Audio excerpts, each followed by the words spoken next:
La croix déclare de façon absolue qu'un ordre de choses, bien qu'il soit religieux, bien motivé, bien intentionné, mais qui procède néanmoins de l'homme naturel, qui ne méprise pas nécessairement Dieu, qui n'est pas nécessairement en rébellion consciente contre Dieu, mais qui est simplement l'expression de l'homme naturel tel qu'il se présente, est entièrement rejeté. Dieu a juridiquement jugé ce qui est d'ordre naturel et l'a proscrit. Dans la croix du Seigneur Jésus, Dieu a dit de manière définitive, tu ne peux pas me servir dans ta constitution naturelle et tu ne peux produire aucun fruit pour ma gloire. Tu peux aller travailler, peiner, même mourir en faisant de grands efforts pour essayer de me servir. Et cependant, il n'en reste pas moins vrai que tu ne peux, de toi-même, par quelque ressource naturelle que ce soit, porter du fruit pour moi. La seule chose qui puisse contribuer au dessein de Dieu, et cela de façon vivante, par la vie naturelle, divine et céleste, est celle qui procède du Saint-Esprit.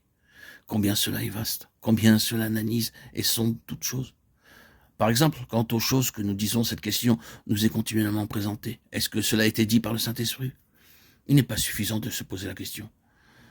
Mon intention était-elle bonne? Avais-je destiné cette chose au Seigneur?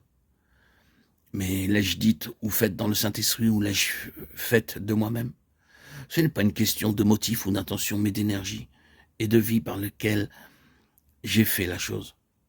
Ma décision vient-elle du Saint-Esprit ou résulte-t-elle de mon propre jugement, et cela après avoir pesé le pour et le contre et avoir ainsi été amené à la conclusion que ce serait la meilleure chose à faire? Pour chaque chose, il s'agit d'une question de vie dans l'esprit.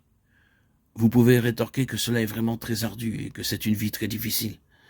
Si nous devons nous arrêter avant d'agir ou de parler et chaque fois nous poser la question, ce que je désire faire ou dire, est-ce dans le Saint-Esprit ou par moi-même?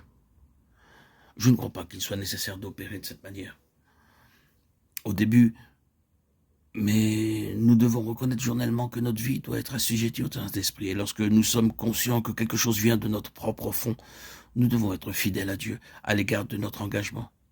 Je crois que tout doucement et sûrement, nous arriverons à cette position où nous vivrons avec un certain repos dans nos cœurs, qui est un contrôle de notre impulsivité, de notre témérité, de notre activité sous excitation et de notre façon de raisonner sur toute chose. C'est une chose que le Saint-Esprit doit établir en nous.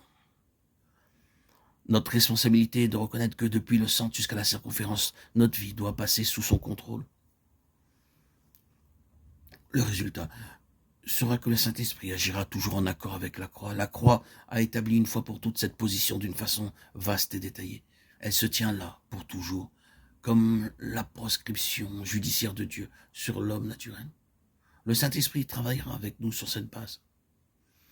Reconnaissons que la croix est l'aboutissement de la vie de résurrection et pas seulement le début. Si vous oubliez beaucoup de choses qui ont été dites, n'oubliez pas cela.